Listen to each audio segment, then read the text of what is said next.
Today we're talking about trigger stacking. Now, trigger stacking may be something you've heard trainers refer to before, but I want to take a bit of a deep dive into what's really going on in the dog's brain, how to avoid it, and some things you need to be looking out for. Now, trigger stacking is most easily defined by an example. So if you have a reactive dog, it's one of those really easy ones to spot. Normally, you'll be out with the dog will be coping fine, you think you're keeping things under threshold. They'll see one dog, maybe look at it a bit too long, but no reaction. A second dog will enter the field, again, they glance over, but they're not really too fast. You think everything's going fine. And then something innocuous, so another dog will enter the field, but at a nice distance, something the dog normally wouldn't really react to, and then there's a huge explosion. And that essentially would be a trigger stacked dog. Trigger stacking is essentially the idea that the straw that broke the camel's back. So it is one thing too many. It's when the dog's seen a couple of triggers, but that last one is just a bit too much and you have that full-blown explosion of behaviour, whether that's reactivity or another behaviour. Now, if we try and look at this as kind of an example of a human, you may also become trigger stacked. It's not something exclusively for dogs, it's not something exclusively for reactive dogs. I know for me, if I have a particularly stressful day and lots of small things keep going wrong, by the time that last small thing goes wrong, I'm going to be very, very on edge, and I may get really frustrated about something that normally just wouldn't really bother me and is a normal part of my day. And that's because I've trigger stacked. I've gradually got more and more stressed as the day has gone on, and I just can't handle that one extra thing that life's thrown at me. And that's just the whole idea behind trigger stacking. So next time that happens to you, have a think back in your day and try and kind of logically see it as trigger stacking versus getting angry. It doesn't work, but give it a go. So if we want to look at trigger stacking as kind of a dog where they are within their kind of threshold, you're essentially looking at a dog that's repeatedly approaching threshold. They're probably at threshold or even very, very slightly over threshold, and you have to pay a lot of attention to body language to note that. So back to our example of a reactive dog, if that dog can handle another dog, the other side of the field, fine, no reaction. But if that dog crosses halfway across the field, the dog is at threshold.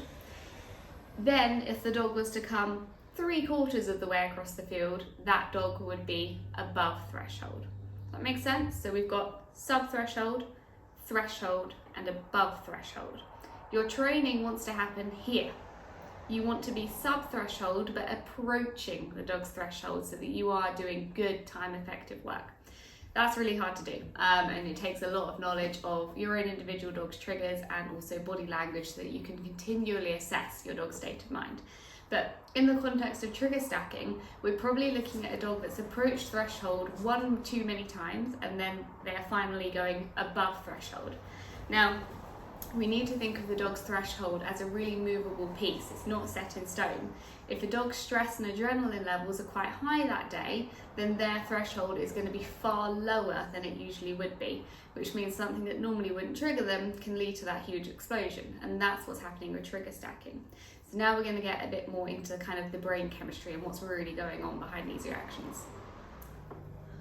So, what's going on in the brain? Now, in order to understand this, you need to really think about the body as having kind of two subdivisions. So we call them the parasympathetic nervous system and the sympathetic nervous system. Now, parasympathetic is kind of largely in charge of just regulating the body, so helping it recover from stress, breathing, eating, all of that kind of stuff, nothing too major in the context of reactivity. The sympathetic nervous system, however, is really key to that fight or flight response. It's when the body is preparing for action. Now, when we expose a dog to a trigger, we activate the sympathetic nervous system. Now, that leads to a whole cascade of reactions, and the two we're going to look at today are cortisol and adrenaline. So, the dog sees the trigger, and we're going to have a huge surge of adrenaline, which is the dog preparing for action. Now, in your dog, that may look like dilated pupils, heavier breathing. You may notice the dog become more tense and alert, and that is the dog's body saying we may need to fight or flight in this situation, get ready.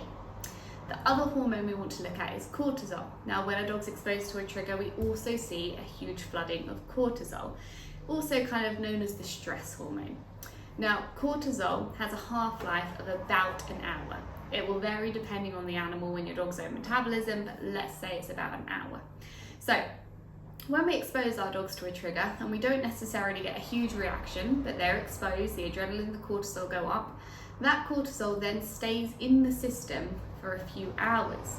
We're thinking of a half-life of 1 hour. If we say the cortisol's gone up to 100%, then an hour later when your dog sees another dog, they're still at 50% cortisol. They haven't gone back to baseline.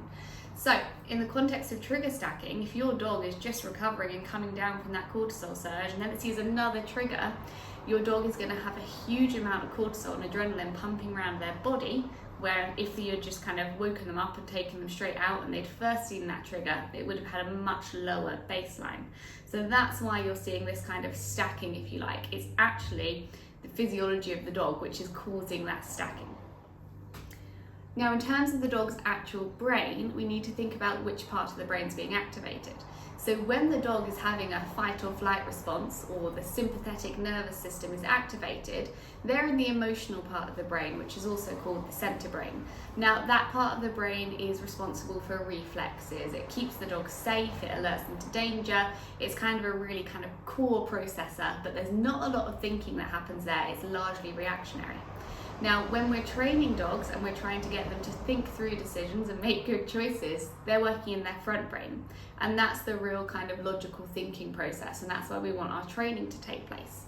If your dog has been exposed to a lot of triggers and their adrenaline and cortisol, now we know they're high, they're going to be more likely to work in the center of the brain. So you really want to leave some time for them to decompress and calm to get them back into the thinking front part of the brain. So how can we avoid trigger stacking? I mean, the most important thing is noticing that it's happening, and that's paying attention to your dog's body language. So signs of stress from individual dogs will vary, but the number one thing I have to ask my reactive dog clients to do is actually to watch their dog. We spend so much time scanning the environment for triggers so that we can be ready to do something, that we spend very little time actually paying attention to the dog in front of us and observing their body language. So becoming a really good observer of your dog really is the first stage to noticing when trigger stacking is likely to happen or may already be happening. Now, if you are noticing signals of stress, and you can ask your trainer to help you if you're not sure initially, but when you are noticing these signs, the most important thing is you remove the dog from that situation.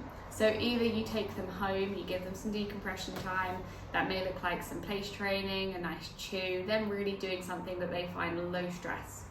Or you can take them away from the trigger. So if you're in a training situation, you may say to the trainer, my dog's looking a bit overwhelmed, can you move your dog further away? And we're going to end the session there. You may ask the trigger to leave the environment. If it's you out and about, you are best off taking your dog away from that trigger. Another thing I may ask clients to do if they have a very reactive dog is keep a bit of a triggers diary. Now, essentially, that can be in notes on your phone or written down on your laptop, however you want to do it, but keep a bit of a diary of things that are triggering your dog. And then you're going to be able to read back through that and go, right, this day my dog was particularly explosive, we had a reaction. This day they seem to handle these triggers in the environment. And it will help you build up a picture of, one, what's contributing to your dog's stress levels. So perhaps some things you're doing at home you hadn't realised are contributing to how the dog then perceives that trigger and how stressed they are when they actually get outside. Or two, you notice that big dogs are particularly scary, or dogs that are running around off lead are more triggering for your dog. It really depends on the dog and the owner even. You're going to be feeding the dog signals. But keeping a bit of a diary of exactly what's happened that day and how many reactions there's been or how stressed the dog seems can be really, really helpful if you're feeling like these reactions are coming out of nowhere. Now, ultimately, the number one thing you want to be doing as kind of your final step to avoiding trigger stacking is actually reconditioning your dog's response to these triggers. So you don't want them thinking that dog entering the environment or that person coming into the house is stressful in itself. And that's where counter conditioning comes in. And that's a whole other huge topic that we'll get into in later videos. But the number one thing to avoid trigger stacking is really just changing your dog's emotional response to the triggers entering their environment. So I hope you guys found that kind of whiz through trigger stacking helpful. If you have any questions at all, please do feel free to ask me. Ultimately, most important thing is we are aiming to keep our dogs sub-threshold. We're aiming to keep them nice and relaxed out and about, especially if we're exposing them to their triggers for training.